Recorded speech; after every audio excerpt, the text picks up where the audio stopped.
Thank you very much. I'm going to bring up my slides and just do a quick check if someone give me a thumbs up that you can see them. Start by thanking you for the introduction and also thanking the MPS Center for this opportunity to speak. I'd be happy to make my PowerPoint presentation available to anyone who would like it. Just send me an email, let me know, and I will send it your way. So to begin, I wanted to talk a little bit about my background. My background has been a journey from Wall Street in New York City to Wolf Street in Baltimore, Maryland.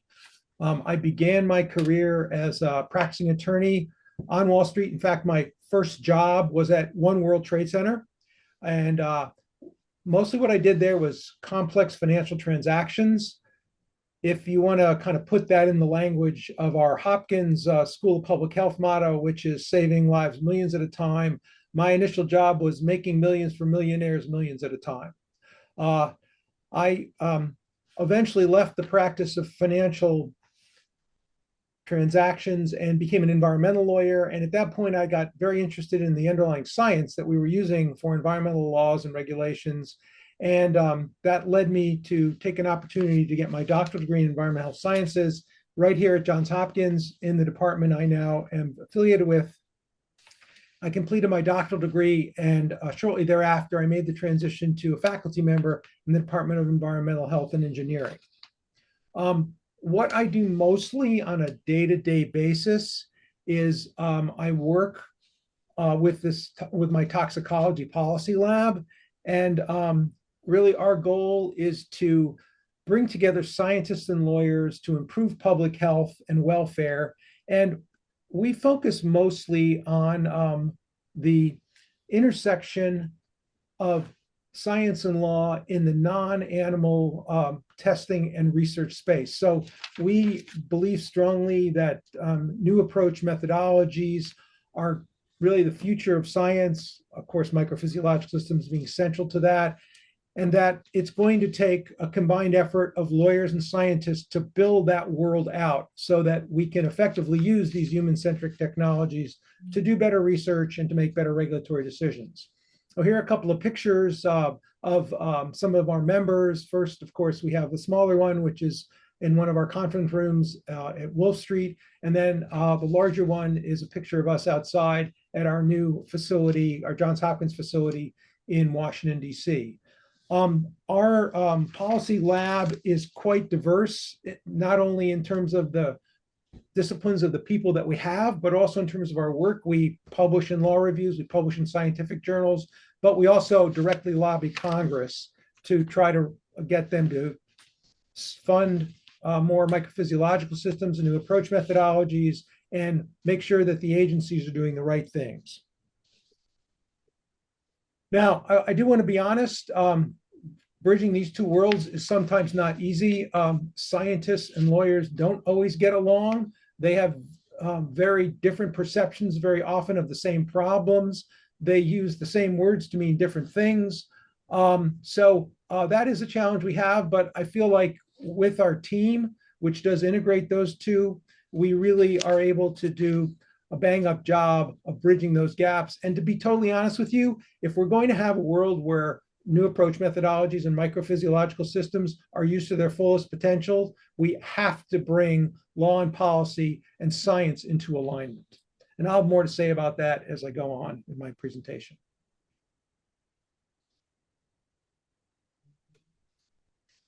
So let me just give you a quick overview of what I'd like to cover today. First, I'm kind of going to set the policy table. I want to talk about the Congress, and I'm going to talk about selected federal agencies. Now, there are many federal agencies that sponsor and fund scientific research, but because of the limited time we have today and the interests of what we do, I'm going to focus on three of those, EPA, FDA, and the NIHs. I'm going to start out by talking about definitions and asking what should be a simple question: what are new approach methodologies and what are microphysiological systems? But as you'll find out, it doesn't have a simple answer. Then I'm going to talk about Congress's role in shaping science policy. Congress has three tools: authorizations, appropriations, and oversight, and really what's been happening with Congress and the federal government. Then I'm going to focus on the three selected agencies and what their role is in shaping and implementing science policy. I'll then talk about what MPS and NAMS are looking like in the federal agencies, what Congress is doing, and then I'm going to be bold and give a grade. I'm an academic, right? We get to do these things. I'm going to give a grade to the agencies, and I'm going to give a grade to Congress as to how they're doing. And I want to end with 5 recommendations. These are things that I think we as a community need to do to make sure that microphysiological systems play in the future what I hope will be a much greater role in both basic science and regulatory decision making. So let's start out with some definitions. So first of all, why do definitions even matter? Well, for 2 major reasons. First, you have to agree on critical concepts whenever you're talking about something. Otherwise, what you find is that you might be speaking across purposes with someone. Second, and this is particularly important in the law, they define boundaries. They tell you what's in and what's out. So to give you a very concrete example of that, if there's anyone on this webinar who works with animals in research, you'll know that one of the major laws that covers you is something called the Animal Welfare Act. The Animal Welfare Act has a definition of animals that does not include rats, mice, and birds bred for research purposes. Now, that's kind of counterintuitive for me.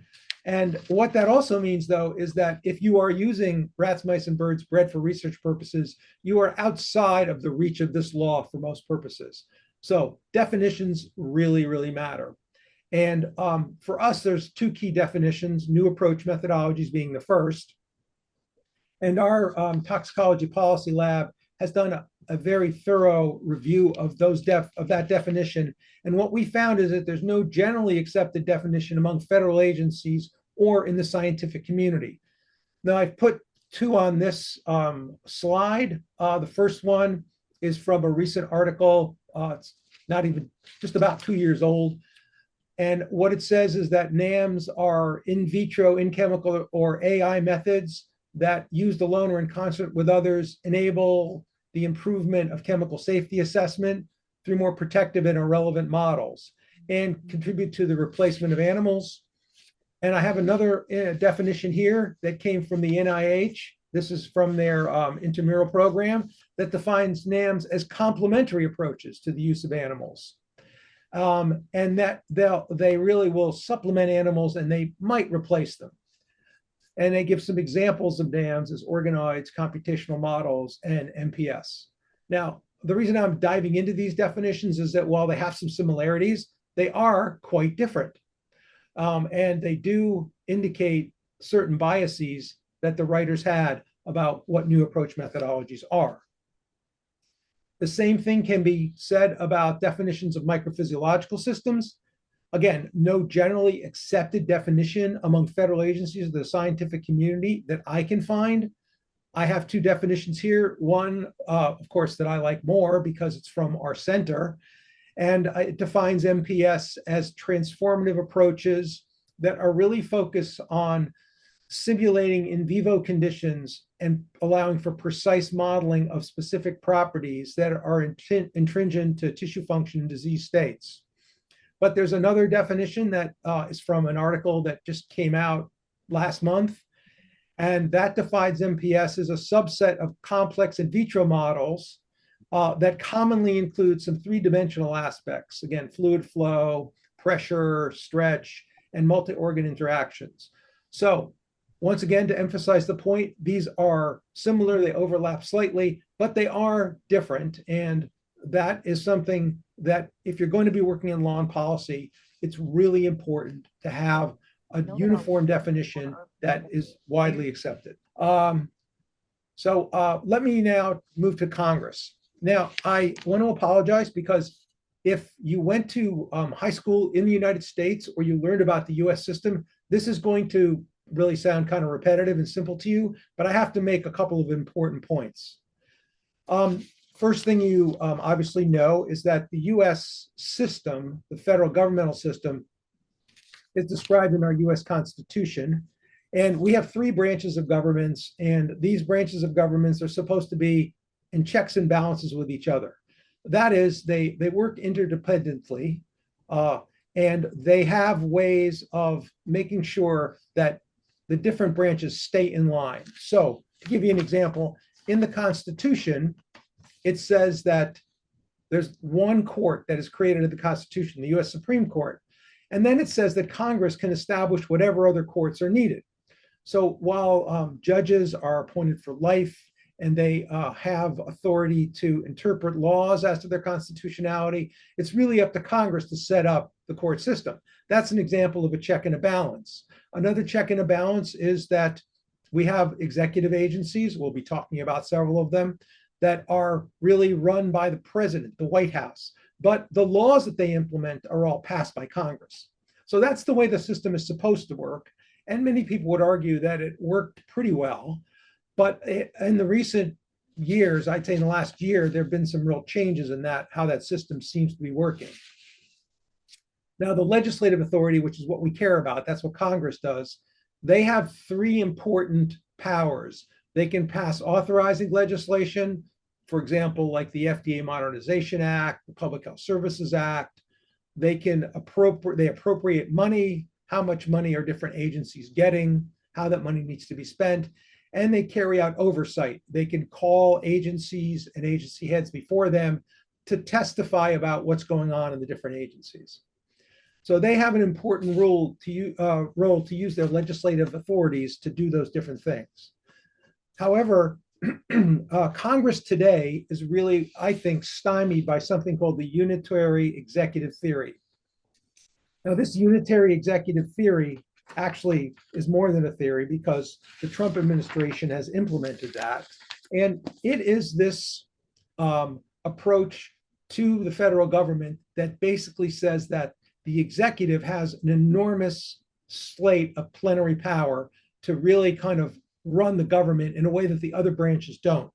And again, I'm not trying to be political here in the sense of saying this is right or wrong. I'm trying to explain to you the situation as it exists now. But because the executive has been so aggressive since Trump took office the second time, that has meant, at least to me, that the congressional role has been diminished. There are fewer checks and less balance in relation to the executive branch. And if you want to get an idea of what that looks like, think about executive orders, which are orders that are issued by the president's office. President Trump, in his first year, issued 225 executive orders. And of those, about 26 were directly relevant to science.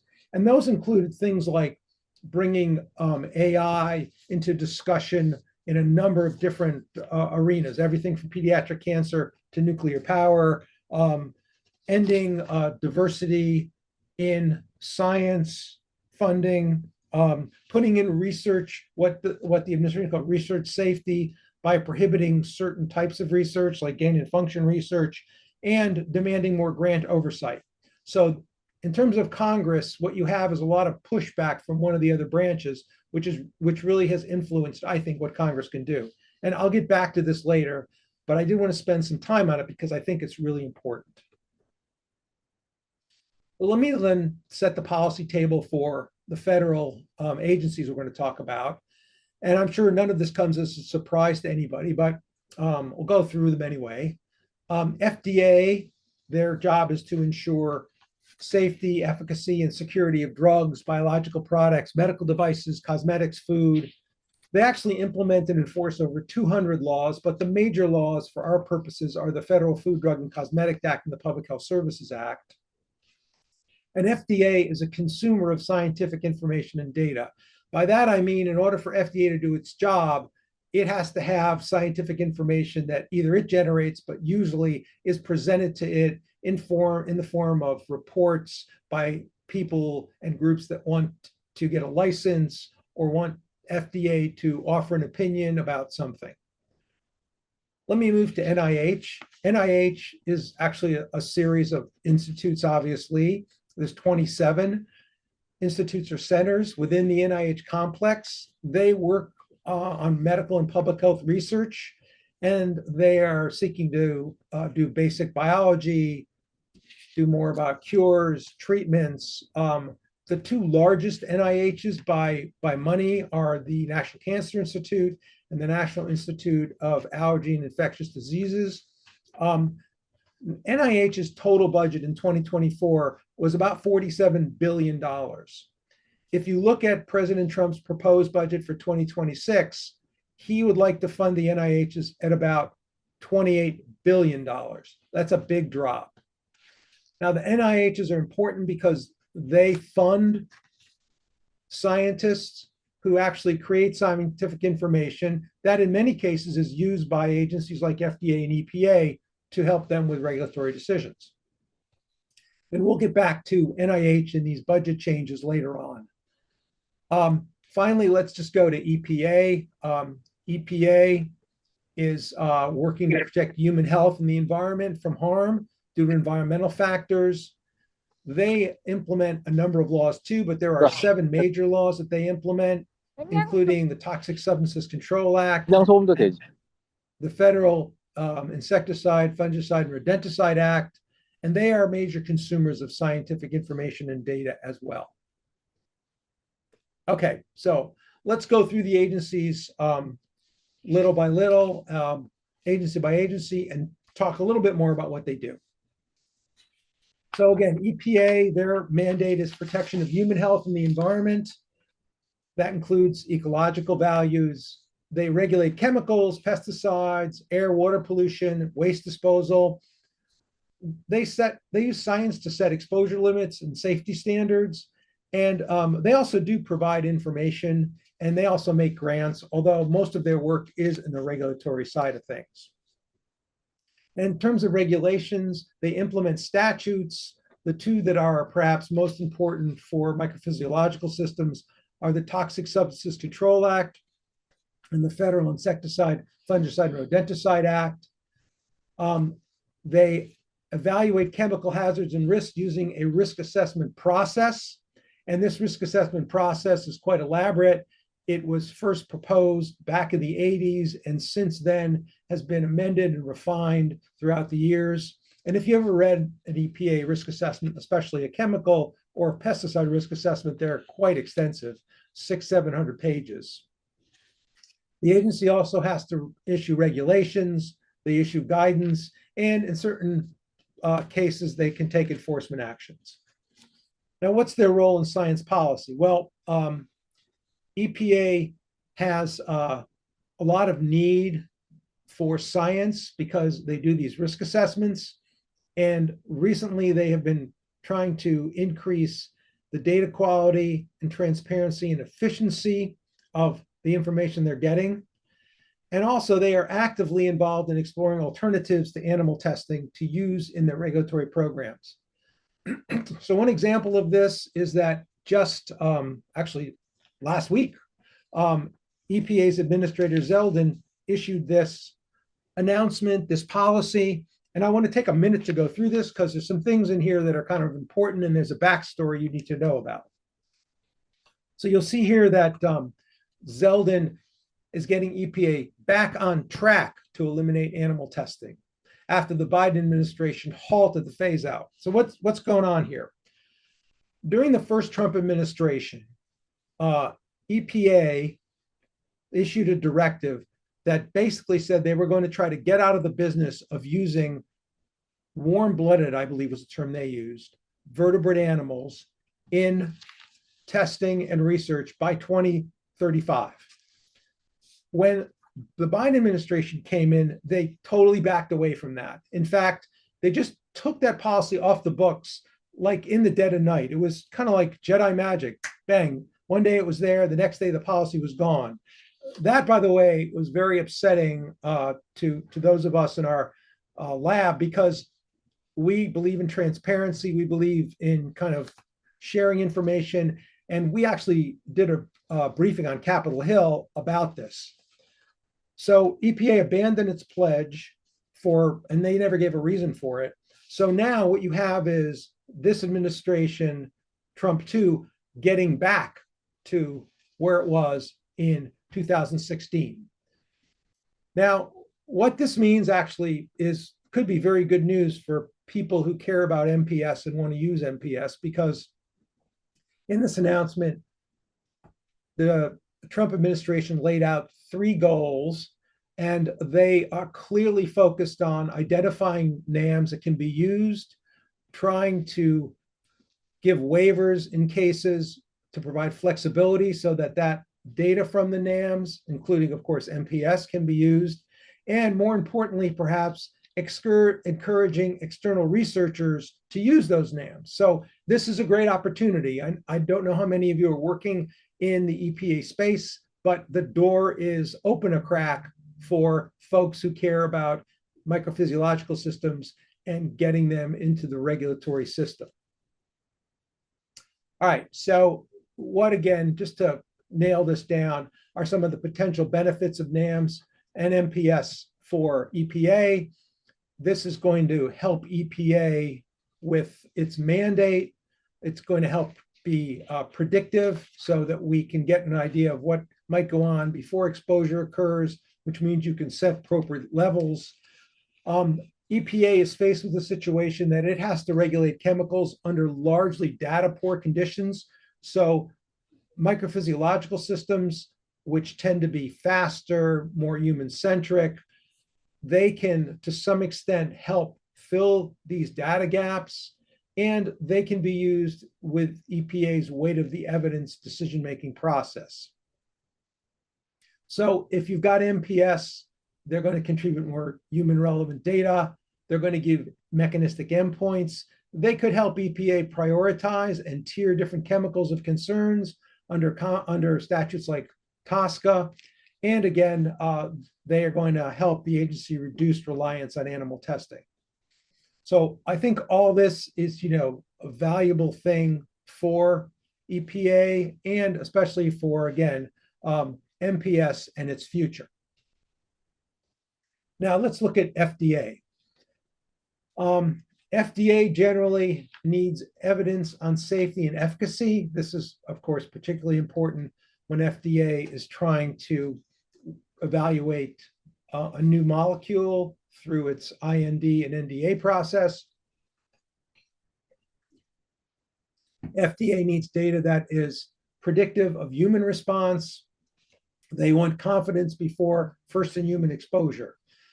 MPS has a lot to add here in terms of human-relevant safety and efficacy signals, mechanistic endpoint, and hopefully MPS can help with earlier failure detection. And that's really important, obviously, because as you can see from this figure, you have a very elaborate drug approval process, and the earlier in the process you can determine that a candidate isn't something that should be moved forward with, the more likely you are to abandon that candidate, not spend more money developing something that is likely going to fail in the end. And of course, use of MPS will reduce animal use if it's deployed properly. So if you want better informed IND, NDA, and BLA decisions, fewer late stage clinical failures, and more efficient and effective effective developmental pipelines, MPS have a real role to play. And again, I think that FDA recognizes that. And they have issued several directives. I'll go through those in a minute. But before I do that, I just want to, again, point out that FDA has a critical role to play. And in fact, I would imagine that most of you who are in the lab working on MPS are somehow connected to the FDA pipeline. That's, as I'm trying to point out, not the only pipeline. There is the EPA pipeline as well, but so much of this work ends up being centered around what FDA does.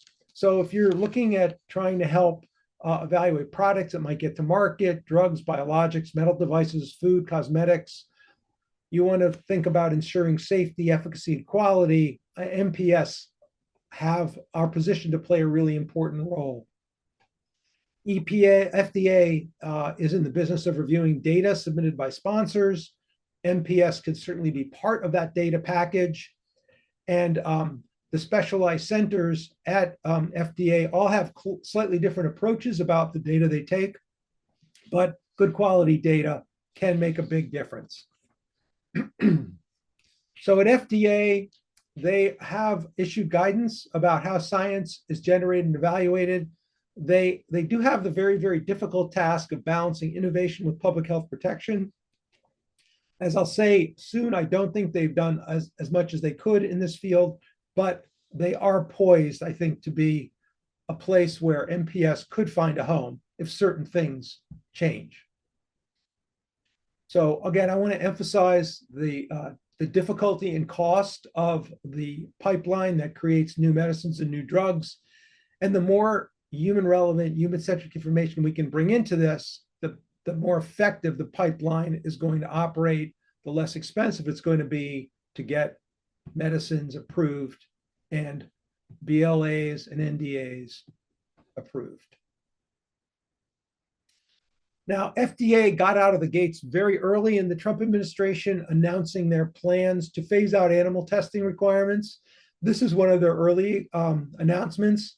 Excuse me. They put this announcement out in April. It was followed by a webinar in July.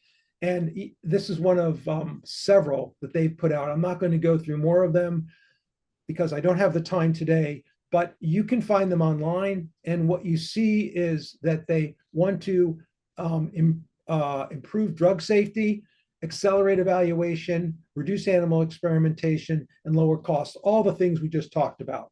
So certainly in terms of talking the talk, FDA is doing that. Okay, we'll go back to FDA because I want to talk after I finish with NIH about the challenges that Congress, FDA, EPA, and NIH face. But first, let's just finish up with an overview of NIH. Now, NIH is more in the business of funding and developing science. They're always looking for innovative and credible research methods. They want to improve methodologies that are focused on human relevance. You can think about the work that NIH does divided into two large buckets: discovery research, which is research that is aimed at unlocking basic biology, creating new knowledge. That's research that may not pay direct dividends in terms of creating a medicine or something like that for 5 years, 10 years, sometimes even longer, but it's essential knowledge that is needed in order for science to move forward. Applied research is more research that is focused on bringing science from the lab to the bedside or beyond in a more timely fashion. It's hard to tell how much resources NIH spends on either one or both of these. Our toxicology policy team has tried to do that, but it's very, very difficult to get the sort of information from NIH that we need to make a proper assessment. So let's just say that they are contributing resources to both. We don't really know how much. Perhaps we'll be able to find that out in the future because the Trump administration has made the point that they want to be more transparent about this sort of data.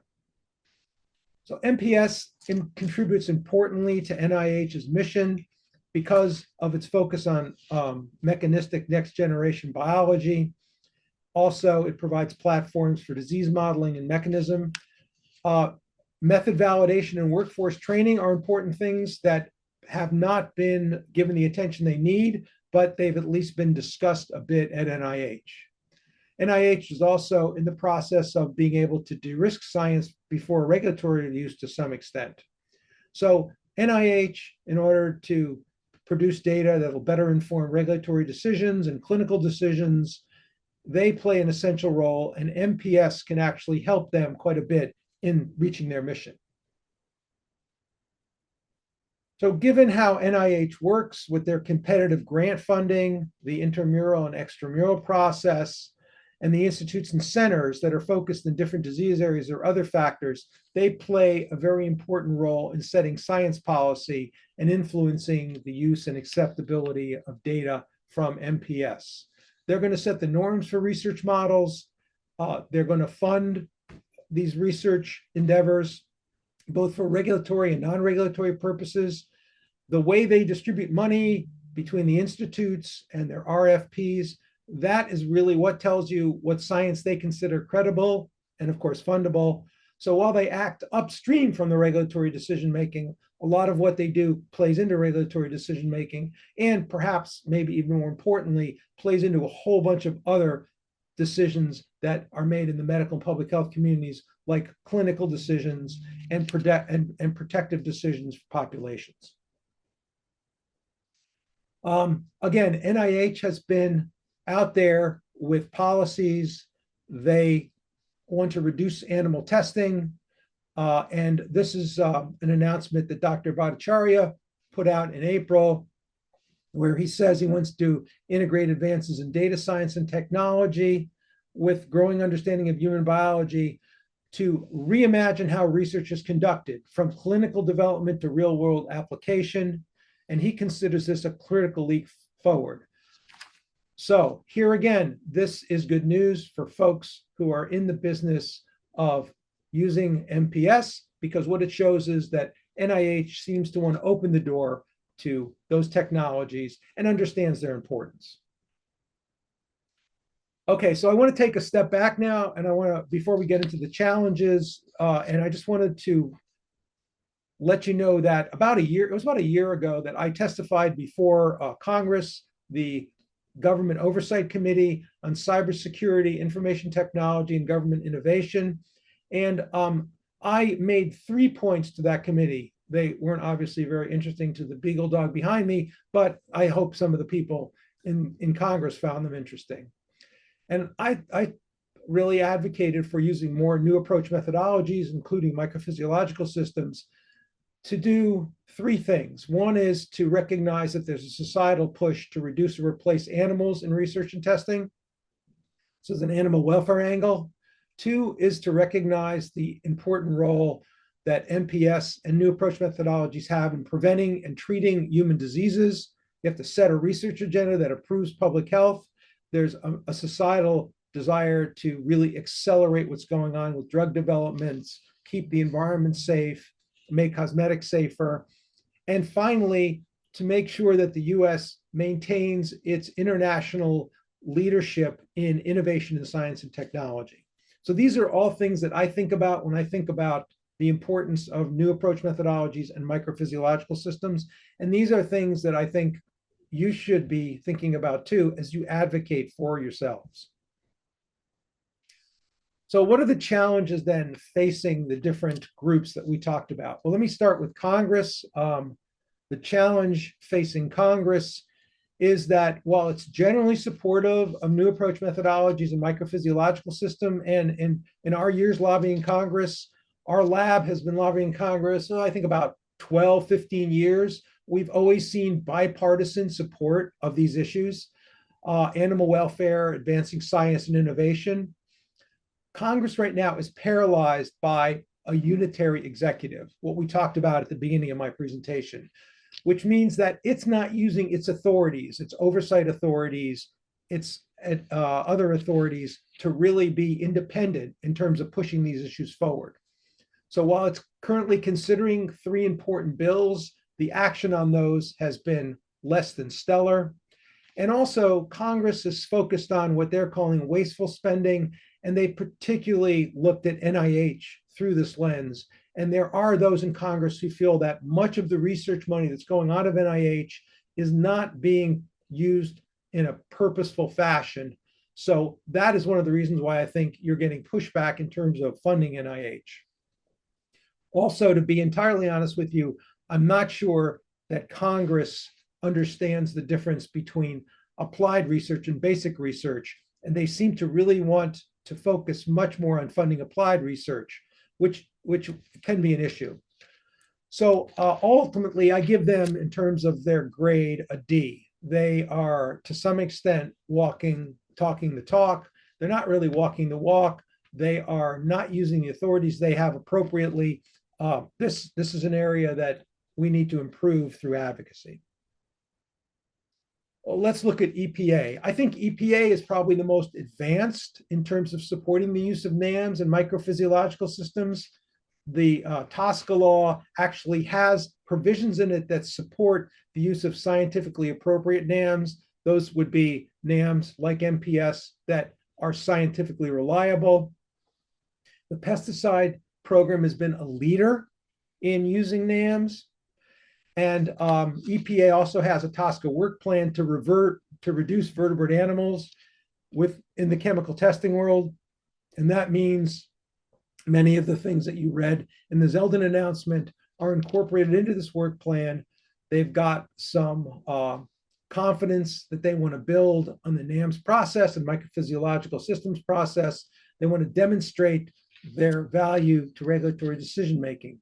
And they want to bring in stakeholders.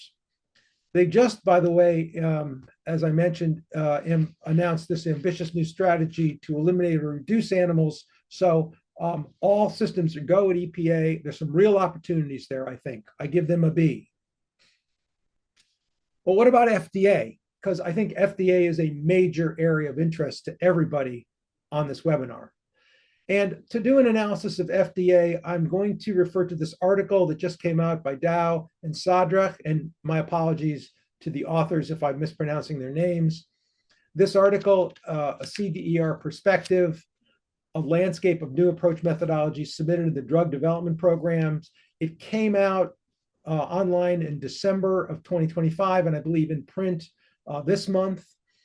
It analyzed confidential data available to only FDA employees, these non-clinical study reports that are out there for the past 15 years, and it assessed whether NAMs were submitted in IND, NDA, or BLA applications.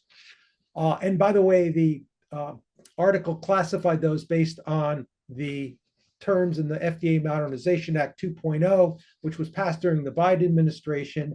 And the definition of quote unquote non-clinical tests in that law is what was used here to classify the different new approach methodologies that FDA is using. The bottom line here, though, is that the use of individual new approach methodologies is extremely low. And the conclusion is that the FDA Modernization Act and other laws have not resulted in the submission of more new approach methodologies. Now, the authors conclude, and I have this statement in red, that this indicates that despite increased interest in these in vitro models, there's a reluctance to submit the NAMS data in drug development packages in the FDA. They cite the potential barriers as lack of confidence in study validation and uncertainty about regulatory value and interpretation. I would say that based on what I know, and this is anecdotal information, so you're entitled to disagree with it or present another opinion, but based on what I know, the lack of validation is a major problem here, because those people submitting applications are not aware and are not convinced that the data that they produce using new approach methodologies is going to be accepted by FDA. That's a real problem, because you want to submit to FDA data that they're going to accept. So if you feel that FDA is not really a welcome place for new approach methodology, MPS data, you're going to keep that out of your applications. And I think that's what's happening here. Now, the authors do point out that the results of this study should be considered preliminary, but I still think it sheds important light. And because of this, I would give FDA a low grade, a D. I think they need to do a lot more. They talk a lot about accepting new approach methodologies, especially microphysiological systems, but they have not put that into action. So we'll see over the next year whether they are able to do that. This is, again, some data from that study. If you look at the data, you'll see that in the 15 years that, how many?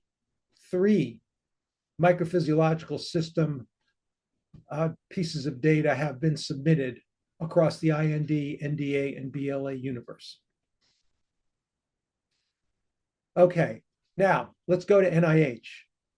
NIH is facing 2 major challenges. One is this large reduction in overall funding. The other is there's a potentially large reduction in indirect costs. So that means for institutions like Hopkins, which have negotiated indirect rates in the 50 to 60% range, you're getting a major hit if this happens. NIH does have several programs that still treat NAMs and MPS as complements to animal models.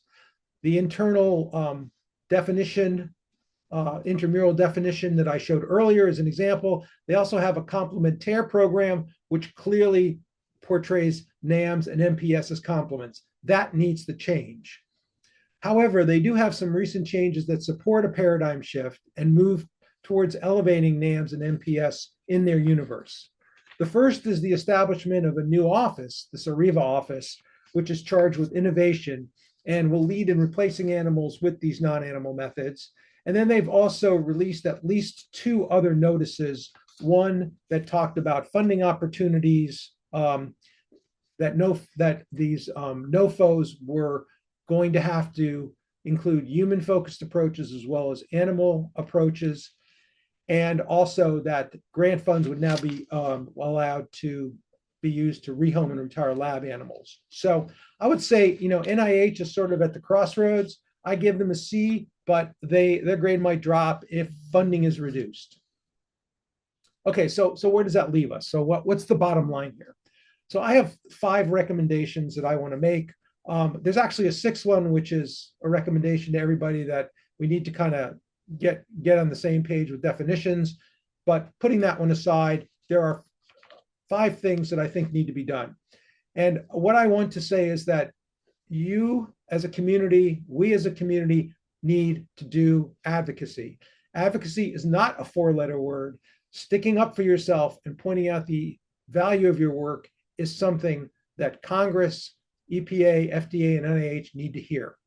So I think we need to start by creating a prioritized research agenda for MPS at NIH and making sure that it's not just something that complements animal models. Those programs have to be changed, wiped off the books. There needs to be a refocus on a prioritized research agenda around MPS. Second, we need to lobby Congress for funding to support MPS. That includes not only research that uses MPS, but also training and education, because without training and education, we're never going to be able to make sure that the next generation of scientists understands MPS and can use them effectively. Third, we need to cement policy changes into law. That will mean lobbying Congress to pass legislation like the FDA Modernization Act 3.0. Why is this important? Well, I gave you a little case study earlier. Look what happened during the first Trump administration at EPA. They had this very, very aggressive policy about using more non-animal methods and eliminating animal research. A new administration came in and bang, that policy disappeared in a New York minute. Policies and directives are only as good as the administration in place at the time. That's why these things need to be cemented into law. Fourth, we need to lobby Congress for increased oversight of the agencies to make sure they are using MPS in decision-making. And finally, we need to collaborate with the federal agencies to develop a credible and scientifically appropriate validation process for MPS. That's really not being done yet to the extent that it needs to be done. So I did mention the A word, advocacy. For those of you that don't actively get involved in advocacy, we're lucky at the School of Public Health and actually at Johns Hopkins to have the Lerner Center for Public Health Advocacy. I highly recommend that you engage with the Lerner Center, take their courses. It will help you be a more effective advocate for MPS. And really, that's what we need right now. Thank you very much.